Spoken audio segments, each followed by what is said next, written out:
네, 이번 사건의 핵심은 지난해 지방선거 직전 청와대 첩보 문건에서 시작된 김기현 전 울산시장 측에 대한 경찰 수사가 적법한 이첩이냐 아니면 위법한 하명 수사냐 하는 점입니다.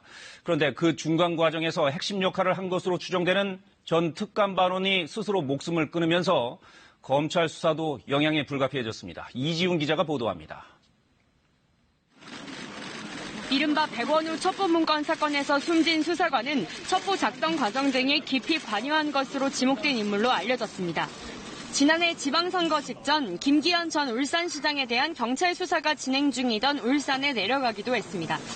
검찰은 해당 수사관에 대한 조사를 윗선으로 수사를 확대할 연결고리로 본 것으로 전해졌습니다. 백원우 첩보문건으로 시작된 당시 울산 경찰 수사가 적절했는지 여부를 따지는 게 이번 수사의 핵심입니다. 약 1년간 울산지검에 있었던 사건은 최근 서울중앙지검으로 넘어왔는데 사건의 핵심부에 청와대가 지목됐기 때문이 아니냐는 분석도 나왔습니다.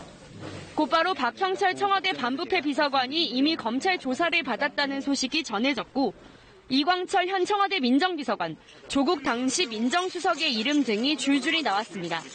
수사가 급물살을 타는 듯한 모습을 보이면서 정치권도 요동쳤습니다. 청와대 내부가 지금 범죄에 연루됐다 여부가 현재 청와대 내부가 범죄에 연루됐다는 게 무슨 말씀이십니까?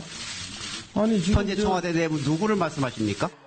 검찰은 경찰로 이첩된 이른바 백원우 첩보문건의 작성 주체를 찾아내는 데 수사력을 집중해왔습니다. 지방선거 개입 의도가 숨어 있었는지를 가려내기 위해서입니다.